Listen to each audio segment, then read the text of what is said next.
चलिए, तो आपका आज का जो अपना नेक्स्ट टॉपिक है दशमलव भिन्न है। डेसिमल्स नंबर निकालने होते हैं, कैसे काम करते हैं ये। तो जैसे कि आप देख रहे हैं कि पहला सवाल दिया है 5.76, ये दशमलव भिन्न है और इसे कन्वर्ट करना है साधारण भिन्न में। तो दशमलव भिन्न को साधारण भिन्न में कन्वर्ट करने का क्या तरीका होता है, इस पर बात करते हैं। तो जैसे कि आप यहाँ देख रहे हैं, यहाँ लिखा हुआ है 5.76। अब इसमें दशमलव जो है वो 2 अंकों के बाद है। अब दशमलव 2 अंकों के बाद है तो आपको नीचे भी इस संख्या में 2 जीरो जो है वो ऐड करने पड़ेंगे। जब 2 जीरो जोड़ोगे तो नंबर क्या बनेगा आपका 576। दशमलव वहाँ से हट जाएगा और नीचे आएगा आपका 100 आने के बाद अब आपको इस संख्या से इसको डिवाइड करना है कि किस तरीके से ये डिवाइड होगा।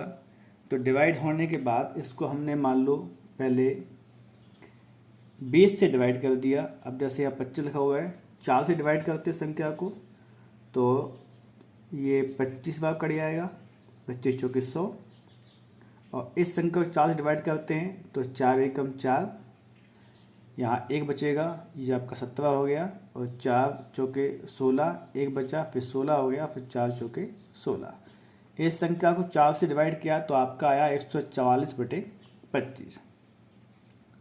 25 से संख्या में भाग देते हैं, 25 पंचे 125। इसके बाद डिवाइड यहाँ कितना बचेगा आपका 125 में जो 144 था उसमें 125 आप कम कर दोगे तो कितना बचेगा आपका 19। तो 5 सही, शेष क्या बचा 19 और बटे में क्या आएगा 25। तो 5 सही 19/25 ये बन जाएगी दशमलव भिन्न। तरीका पैसे देख लो आप, जो भी नंबर दिया हो जितने अंक बाद दशमलव हो उतने जीरो नीचे जोड़ने होते हैं। 2 अंक बाद थे तो 100 आ गया, 3 अंक बाद तो होते तो 1000 आता, 1 अंक बाद होता तो 10 आता। तो हमने जीरो घटाया, उस संख्या को काट दिया, काटने के बाद आपका आंसर क्या आ गया 5 सही 19/24। ये दशमलव भिन्न को साधारण भिन्न में हमने बदल दिया है। एक सवाल यहाँ पे और दिया हुआ है ऊपर 0.6025, इसे कन्वर्ट करना है। तो आप देखते हैं दशमलव कितने अंक बाद है 4 अंक बाद है। तो यहाँ पे संख्या क्या लिखेंगे आप 0.6025। आप क्योंकि दशमलव 4 अंक बाद है तो 6025 और नीचे कितने शून्य लगा देंगे हम लोग 4, 1 2 3 और 4 और क्या आ जाएगा 10,000। अब इससे इस नंबर को हम लोग डिवाइड करेंगे। डिवाइड करने के लिए मान लो सीधा 25 से इसको हम भाग दे देते हैं सीधा सीधा। तो 25 से इस संख्या को काटोगे तो 25 दूनी 50, 2 बार चला गया, कितना बचे यहाँ पे 10 बचने के बाद ये 102 हो गया। इसके बाद 25 चौके 100, फिर बचा 2 तो फिर हो गया 25 और 25 एकम 25, 241 बार ये डिवाइड हो गया है। नीचे 10,000 था, इसको डिवाइड कर दोगे तो 25 चौके 100 और 2 जीरो, तो आपको क्या हो गया 241/400। इस तरह से ये भिन्न जो है वो कन्वर्ट हो गई दशमलव भिन्न में। तो ये जो क्वेश्चन आपका वो क्वेश्चन नंबर 2 है और ये आपका फर्स्ट था। तो उसके शून्य के हिसाब से उसको डिवाइड करते हैं और समस्या को सॉल्व कर लेते हैं। तो इस तरीके से दशमलव भिन्न जो होती है वो साधारण भिन्न में कन्वर्ट हो जाती है।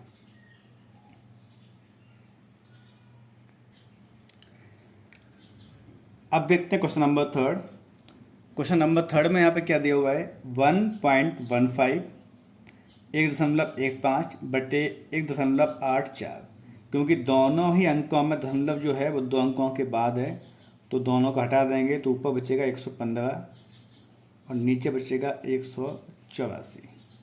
115/184। इनको एक ऐसी संख्या चाहिए होती है जिससे दोनों अंक डिवाइड हो जाएं। तो 23 के पहाड़े में ये दोनों नंबर आते हैं तो 23 से इसको डिवाइड करेंगे तो 23 पंचे होता है 115 और 23 अट्ठे होता है 184। तो आपका होगा 5/8। इस तरीके से हम कन्वर्ट कर सकते हैं। या आप ये भी कह लो कि 115 और 184 को एक ही अंक से डिवाइड करना है, तो इसका मासा निकाल लो। 23 से आप काटोगे तो ये 5 बार और ये 8 बार, तो 23 जो है इसका क्या निकलेगा, मासा निकलेगा। तो 23 दो नंबर काट दिए हमने, तो 5/8 ये संख्याओं का आंसर निकल आएगा। इसके बाद एक अंक दिया नीचे 1.1 इंटू 2.01 इंटू 0.003। इन संख्याओं का मल्टीप्लाई करना होता है हमें आपस में, तो हमें ये ध्यान देना होता है कि दशमलव में जो पॉइंट हैं वो कितने अंकों के बाद लगे हुए हैं। साधारण केस में अगर हम इनको 1 मान लेते हैं, 1 इंटू इसको मान लिया मैंने 201, दशमलव को हटा दिया, और इसको मान लिया मैंने 3। सिंपल। अब दशमलव के अंक कितने हैं, तो पहली संख्या में दशमलव का अंक कितना है, 1 है। दूसरी दशमलव का अंक कितने अंक बाद है, 2 अंक बाद है, और तीसरी में 3 अंक के बाद है। तो टोटल दशमलव कितने अंक बाद आएगा, 6 अंकों के बाद आएगा। इन संख्याओं का पहले गुणा करते हैं, और गुणा करने के बाद जैसे 211 है तो 11 गुणा 200 गुणा 3 से किया, तो 3 एकम 3, 0 को 0, 3 दूनी 6। इस संख्या में इस संख्या का गुणा करेंगे। इस संख्या का गुणा करने के बाद इसको सॉल्व करके जो आंसर निकल के आएगा वो आपका आएगा 6, 6, 3, 3, 66 और 33। अब क्योंकि दशमलव कितने अंक बाद आएगा, 6 अंक, यहाँ पे अंक कितने आपके, सिर्फ 4। तो जब 6, 6, 3 में 4 अंक ही हैं, दशमलव 6 अंकों के बाद आएगा, तो 2 शून्य ऊपर बढ़ाएंगे, ये हो गया 6 अंक, और यहाँ लगाएंगे दशमलव, तो ये हो जाएगा इसका आंसर। आप चाहो तो मल्टीप्लाई करके भी सॉल्व कर सकते हो। अगर सीधा मल्टीप्लाई करेंगे तो दशमलव आपको बहुत ज़्यादा दिक्कत देगा। इस दशमलव के अंकों को हमने पहले निकाल लिया, फिर इनका सीधा मल्टीप्लाई कर दिया, उतने अंकों के बाद दशमलव यहाँ पे लगा दिया, तो आपका आंसर बनेगा 0.006633। नेक्स्ट जो आपका टॉपिक है वो है सिंप्लीफिकेशन या सरलीकरण। कैसे संख्याओं का सरलीकरण करते हैं, कैसे सिंप्लीफिकेशन करते हैं, और कैसे संख्याएं जो होती हैं वो सॉल्व होती हैं। बड़े अंकों को किस हिसाब से सॉल्व किया जाता है और उसके आंसर को कैसे निकालते हैं। जैसे यहाँ पे एक भिन्न दी हुई है, 2 सही 1/2, 3 सही 1/4, बीच में एक क्वेश्चन मार्क दिया है जो अंक पता नहीं है आपको। फिर 2 सही 1/3 और उसका आंसर निकल के आएगा 13 सही 5/12। यहाँ पे आपको क्वेश्चन मार्क की जगह जो है वो आप x मान लेते हैं, और आपको x का मान निकालना है कि x का मान जो है वो कितना आएगा। इसको सॉल्व करते हैं, देखो तो 2 दूनी 4 और 1 5। इस संख्या का नीचे वाली संख्या कैसे गुणा करते हैं, 2 दूनी 4, एक इसमें जोड़ते हैं, कितना हो गया 5। तो संख्या क्या बचेगी, 5/2 प्लस 4 गुणा करना 3 में, 4 तिया 12 और 1 13, 13/4 प्लस x की जगह x मान लिया, प्लस 3 दूनी 6 और 1 7, 7/3 इक्वल। फिर 12 गुणा करेंगे 13 में और 5 को उसमें जोड़ देंगे। 12-13 गुणा करने के बाद आपका निकलेगा 161/12। ये निकालने के बाद अब वापस से संख्याओं को सॉल्व करते हैं और देखते हैं कहाँ किसमें किसको जोड़ना है। तो x का मान इस साइड लेके आते हैं और संख्याओं को उस साइड लेके जाते हैं। तो इन संख्याओं को ऐड कर लेते हैं पहले। तो जैसे लिखा है यहाँ पे 5/2 प्लस 13/4 प्लस 7 को यहाँ पे लेके आता 7/3 प्लस x इक्वल क्या हो गया 161/12। इन संख्याओं का एलसीएम ले लिया, कितना आ गया आपका 12। तो डिवाइड किया तो 2 छक्के 12 और 6 पंचे 30, तो यहाँ पर 30 हो गया, प्लस 4 तिया 12 और 13 का गुणा कर दिया, 13 तिया 39 39। फिर गुणा 3 का, तो 30 चौके 12 और 7 चौके 28। इस संख्या का इसमें भाग देते हैं, 4 बार कट गया, और 4 का इस संख्या में गुणा करते हैं, 7 चौके 28 प्लस क्या हुआ x बराबर 161/12। अब x का मान निकालना है तो x को यहाँ किया 161/12 माइनस, इन संख्याओं को उस साइड लेके जाएंगे, इन तीनों संख्याओं को हम लोग जोड़ देंगे, इनका जो जोड़ आएगा वो कितना आएगा 97, और बटे में क्या है 12। देखते हैं, वापस से इसका 12 एलसीएम ले लिया, इन संख्या में इसको घटा दिया, कितना बचेगा 64 बचने के बाद अब इस संख्या को काट देते हैं, तो हमने 4 से काटा, 4 दिया 12, इसको 4 से काटा, ये बचा 16 चुके 64, संख्या क्या है आपकी 16/3, 3 का भाग दे दिया, 3 पचे 15, 5 भाग गया, शेष क्या बचा 1, बटे में कितना आएगा 3, तो 5 सही 1/3, ये आपका आंसर आया। किसका मान, ये x का मान है। x वो संख्या जो बीच में आपको पता नहीं थी, उसका नाम क्या है 5 सही 1/3। तो ये था आपका सिंप्लीफिकेशन इज भिन्न का। अगला सवाल आपको दिया हुआ है, एक क्वेश्चन है कि ममता के पास जो है 100 रुपये तथा 50 रुपये के 85 नोट हैं। ममता के पास 100 रुपये के कुछ नोट हैं और कुछ 50 के नोट हैं, दोनों को जोड़ते हैं संख्या कितनी होती है 85, और जो 85 नोट हैं उनकी काउंटिंग कर तो कितने हो जाते हैं वो 5000 रुपये हो जाते हैं। 5000 रुपये टोटल हो गया, तो इनमें से 50 के जो नोट हैं वो कितने हैं, संख्या आपको ये निकालनी, 50 के कितने नोट हैं कि 85 नोटों को जोड़ते हैं, टोटल कितना होता है आपका 5000 संख्याओं का हो जाता है। तो ऐसा मान के चलते हैं कि जो 50 के नोटों की संख्या है, 50 के नोटों की संख्या x है, 50 के नोटों की संख्या x है। अब हमें क्या निकालना है 100 के नोट, तो 50 के नोट अगर x हैं तो 100 के नोट कितने होंगे, तो टोटल नोट कितने थे आपके 85, उसमें कितने कम कर दो x, तो क्या निकालेंगे आपके 100 के नोट, 100 के कितने नोट हैं ये हमें निकालना है। तो 85 में से x मतलब 50 के नोट कम कर देंगे, तो क्या निकला है आपके 100 के नोटों की संख्या निकल आएगी। जो 50 के नोट हैं और जो 100 के नोट हैं, ये टोटल 50 के नोट हैं और ये टोटल 100 के नोट हैं, इन दोनों को जब जोड़ते हैं तो आपका टोटल कितना होता है 5000 रुपये। 100 के नोट और 50 के नोट दोनों को जोड़ते हैं तो टोटल कितना होता है 5000 रुपये। 100 के नोट कितने हैं 50x, और 50 के नोट कितने हैं 50x, और 100 के नोट कितने हैं 85 माइनस x। इस सवाल को हल करते हैं, गुणा किया इसका तो 50x प्लस 100 का अंदर गुणा किया तो ये हो गया 8500 और माइनस 100x, और यहाँ कितना हो गया 5000।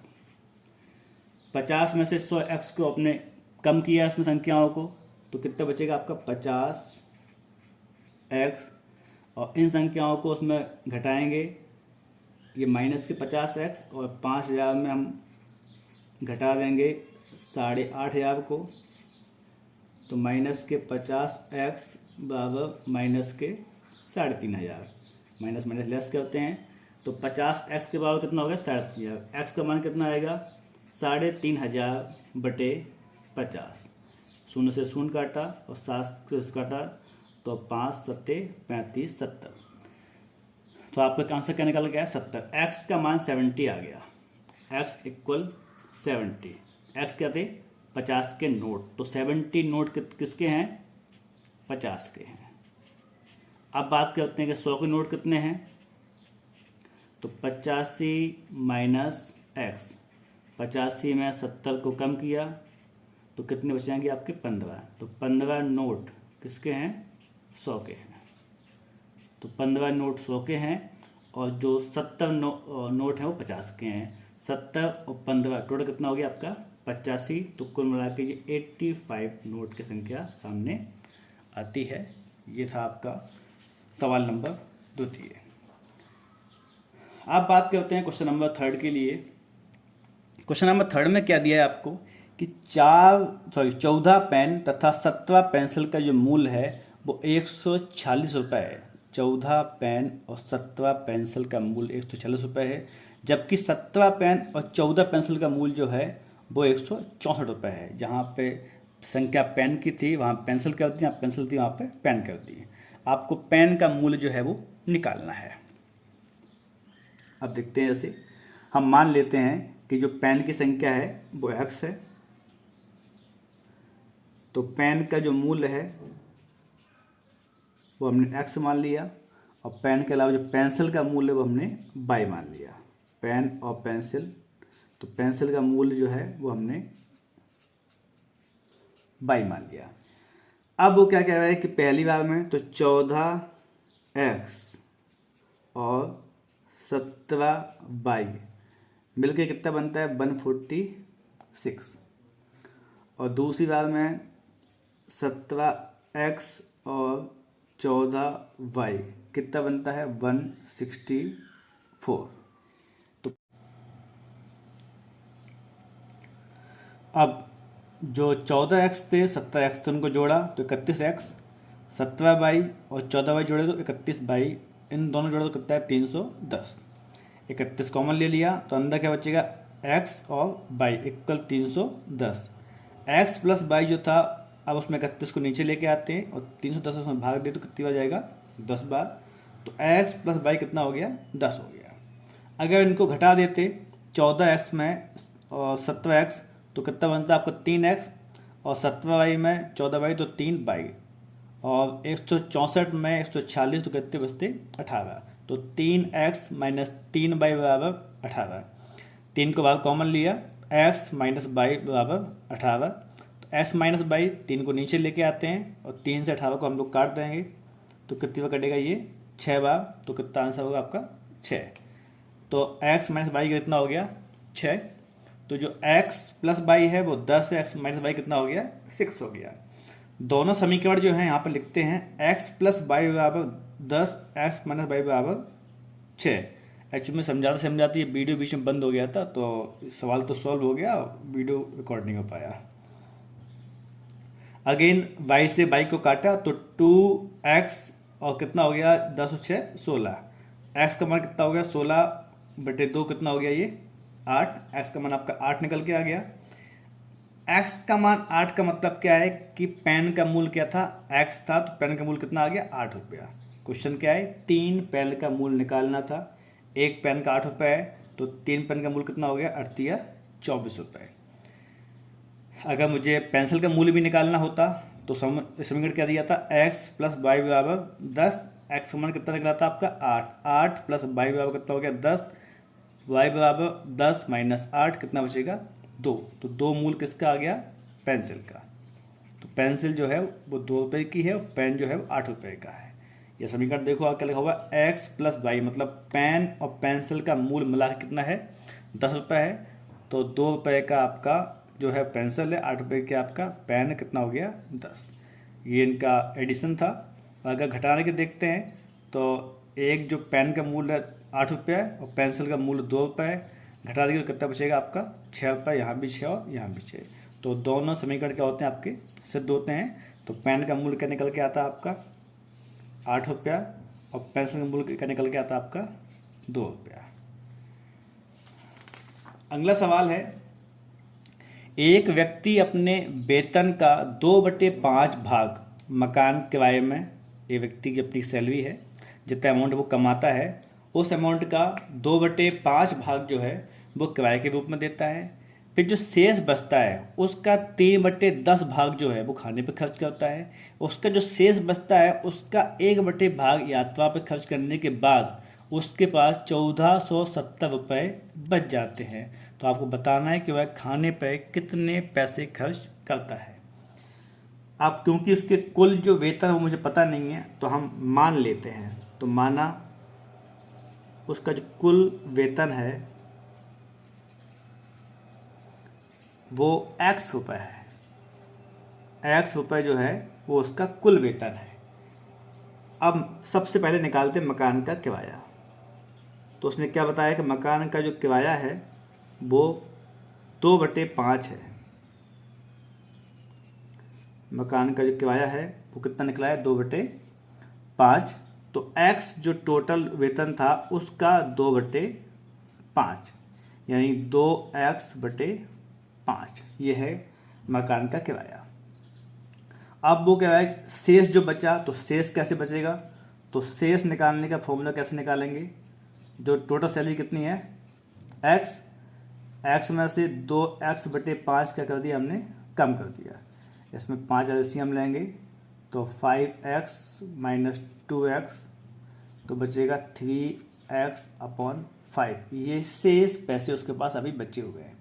अब उसने कहा जो शेष बचा उसका 3/10 भाग जो है वो खर्च करता है वो खाने पर। तो खाने पर कितना खर्च कर रहा है वो,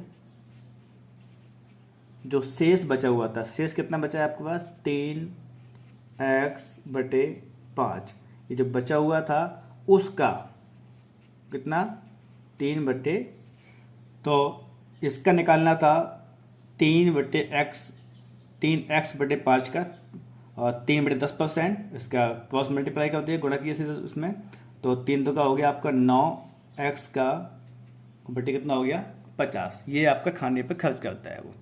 अब बात आती है कि शेष कितना बचता है, तो शेष निकालने के लिए वापस से वही प्रोसेस यूज करनी पड़ेगी।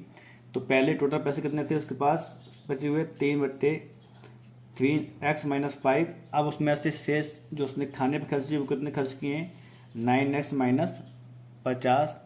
इसमें से संख्याओं को घटाएंगे और 50 कैल्शियम ले लिया इसमें, तो ये हो गया 10 या 30x, माइनस का हो गया आपका 9x, तो ये बचेगा 21x/50। ये पैसे जो हैं उसके पास बचे हुए हैं शेष। अब वो शेष का है वो यात्रा पे खर्च करता है, तो यात्रा पर कितना खर्च करता है वो 1/8 हिस्सा। इसका मतलब क्या है कि 21x/50 का 1/8 जो है वो यात्रा पे खर्च करता है, तो ये कितना हो गया 21x बटे कितना हो गया यहाँ पे 8/40 400। अब बात यह है कि शेष कितना बचा, तो शेष जो पहले अमाउंट था वो कितना था 21x/50 माइनस 21x/400। इसको सॉल्व किया, इसका एलसीएम जो है वो 400 ले लिया, 8 बार डिवाइड हुआ, ये 8 का गुणा कर दिया इसमें, तो हो गया ये 168, और माइनस का हुआ यहाँ पे कितना 21x। इन दोनों से 400 लिए, 50 से 8 में भाग गया तो 8 भाग गया, 8 का 21 में गुणा किया तो आ गया 168x माइनस 21x/400। इसे लेस करेंगे इसमें से तो आपका बचेगा 147x/400। ये पैसे बचे। अब उसने क्या कहा जो शेष बचा, ये बचत वो कितनी है 1470। ये पैसे लास्ट में जो बचे हुए हैं वो 147x/400 बराबर कितना है 1470। ये एक अमाउंट है उसके पास बचा हुआ है। अब मुझे x का मान निकालना है, तो मैंने क्या किया 1470 400 ऊपर लेके गया और ये 147 को नीचे लेके आया। इसमें से काटा 10 बार कटा, 400 में गुणा किया तो कितना हो गया 4000। तो 4000 रुपये जो है वो x का मान है। x क्या है उसका कुल वेतन। कुल वेतन कितना उसका 4000 रुपये। सवाल पूछा है कि खाने पे कितना खर्च किया है, खाने पे कितना खर्च किया है, ये सवाल जो है वो आपसे पूछा गया है। तो खाने पे खर्च निकालना है, तो खाने पे खर्च कितना था उसका देखें आप यहाँ पे क्या हुआ है, टोटल लिखा है 9x/50। 9x/50 ये टोटल जो है वो खाने पे खर्च कर रहा था वो। 9x का मान कितना निकाला हमने 4000 अपॉन कितना आ गया 50। 50 से इसको काटा हमने 80 और 80 का इसमें 9×8 = 72, तो 720 रुपये जो हैं वो खर्च करता है वो किसमें खाने पे। तो ये था आपका आंसर कि वो 720 रुपये खाने पे खर्च करता है। एक बार वापस से समझ लेते हैं कि माना कि कुल वेतन कितना उसका x रुपये है, मकान का किराया कितना निकला, जो x रुपये थे उसका 2/5, तो 2/5 निकालो कितना हुआ 2x/5। अब उसने कहा जो शेष पैसे बचे हैं, तो टोटल पैसे कितने थे आपके x। अब x में से कितने कम किए 2x/5, वापस कम किए, इसको सॉल्व किया हमने यहाँ 1 मान के, तो आपका आंसर बचेगा 3x/5। ये शेष बचा। उस शेष पैसे का कितना निकालना है, 3/10। तो गुणा किया, 3 तो का 9 और 10 पना 50। ये पैसे उसने खर्च किए खाने पर। अब बात कहा उसने कि जो शेष बचे, तो वापस जो पुराने वाले पैसे थे 3x/5, उसमें से हमने 9x/50 जो है वो कम कर दिए। ऐसे हम लेके सॉल्व किया उसको, आपका आंसर 21x/9। ये पैसे शेष बचे। अब इस शेष पैसे का 1/8 जो है वो उसने यात्रा पर खर्च किया। तो शेष पैसे क्या थे आपके 21x/50, उसका 1/8 कितना निकला, 21x/400। इसे गुणा किया इसमें। इसके बाद शेष निकालने, तो 21x/50 में से 21x/400 को सॉल्व किया। 400 एलसीएम ले लिया, तो 50 और 400 एलसीएम कितना आ गया आपका, 400 हो गया। और 50 का 400 भाग दिया 8 बार गया, 8 एकम 8, 8 दूनी 16, 168x हो गए। और यहाँ पे वहाँ पे क्या 21x, इसमें से घटा दिया तो आपका बचेगा 147x/400। 147x/400 वो अमाउंट है जो उसके पास बचा हुआ है। और लास्ट में उसने क्या बताया कि सभी खर्च करने के बाद उसके पास 1470 रुपये बच जाते हैं। तो वो ये जो अमाउंट है वो कितना है, 1470 रुपये है। अब इसको सॉल्व किया तो x को यहाँ रखा, 1470, 400 ऊपर लेके गए और इसको नीचे लेके आए। इससे से काट दिया 10 बार, उसमें गुणा कितना किया 400 में 10 का, तो कितना होगा 4000। एक्स में कितना निकला 4000। 4000 उसका क्या है, वेतन है। वो पैसे हैं जो वो कमाता है, कितने 4000 रुपये। अब उसने कहा कि उन 4000 रुपये का जो है वो खाने पे कितना खर्चा होता है। तो खाने पे खर्चा कितना होता है उसका, खाने पे खर्चा कितना करने वाले थे हम लोग, 9x/50। ये एक अमाउंट था जो हम खाने पे खर्चा करने वाले हैं, 9x/50। तो 9x/50, एक्स का मान कितना आया आपको 400। 400 आने के बाद उसको काटा, ये 80 बार कटा, 80 गुणा किया 9 में, तो 720 रुपये। तो वो 720 रुपये का अमाउंट जो है वो अपने खाने पे खर्च करता है। Thank you.